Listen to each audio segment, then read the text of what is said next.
Any of our customers that have been with us for a while are probably familiar with this guy, the Porter Cable 7424.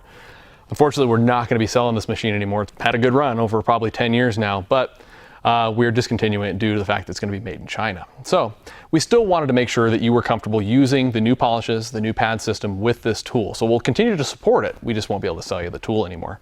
So I'm going to start with something that probably looks familiar to a lot of you. Orange pad, Porter Cable. But I'm going to mix it up a little bit, and I'm going to use the paint correcting polish. This process is going to look pretty similar to how we used to do things with the swirl and haze remover or severe swirl remover. For the area I'm working here, this square here, I'm going to go with about 3 drops of polish. Not a whole lot needed to do this area. Shot to prime the pad. I'm going to bump the machine down to setting 1. This is just so I can spread over the area. Once I get it covered over the area that I'm going to work, then I'll bump the speed up.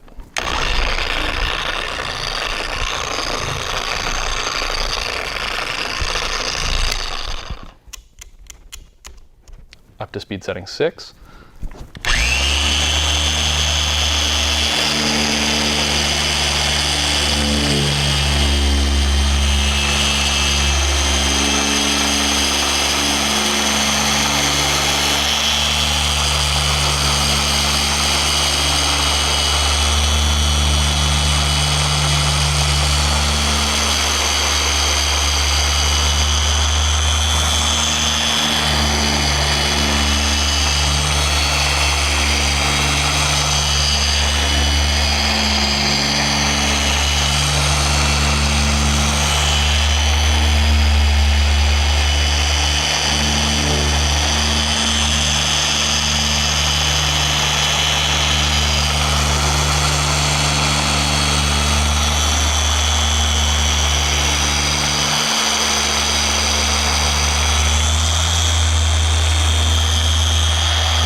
Let's show everyone just how slow that pad is spinning.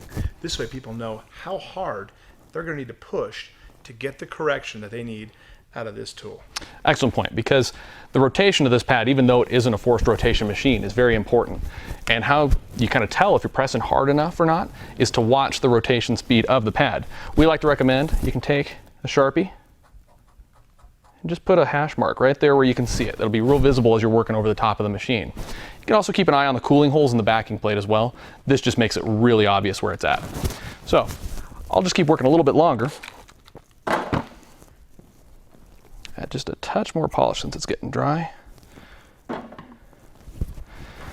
pay close attention to that line. If I don't press hard enough, it's going to go around really, really, really fast. I can press hard enough to bring it to a complete stop, but you don't want either of those. You want somewhere in the middle. You want to see that backing plate slowly rotating around, probably a little bit faster than the second hand on your watch.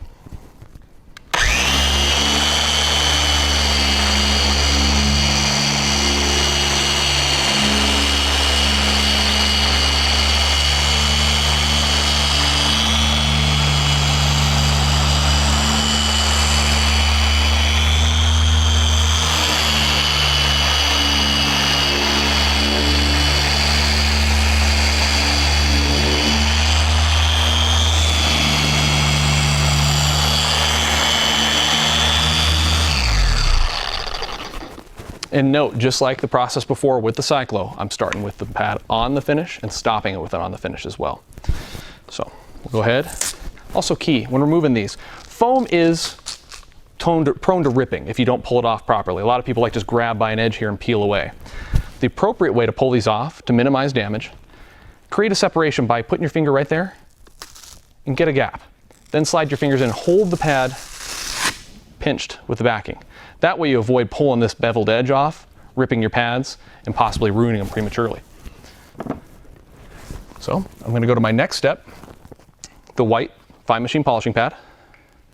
I'm going to mark this one too. Thank you, Adam. So a nice mark there, so it's really easy to see. Thank you. A little bit of our paint finishing polish. shot of detail spray. Again, I'm going to go down to speed 1 and spread over the area I'm working, and then increase the speed.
All right, let's see what we've got now. Again, taking my single soft towel, fold it up to a nice square here, buff off the residue. What's really remarkable to me, it wasn't necessarily something we focused a lot on when we were developing these polishes, but how easily these remove from the finish. I was never one to complain about our old stuff. I didn't think it had much of a fight coming off, but the new stuff comes off really effortlessly. Wow.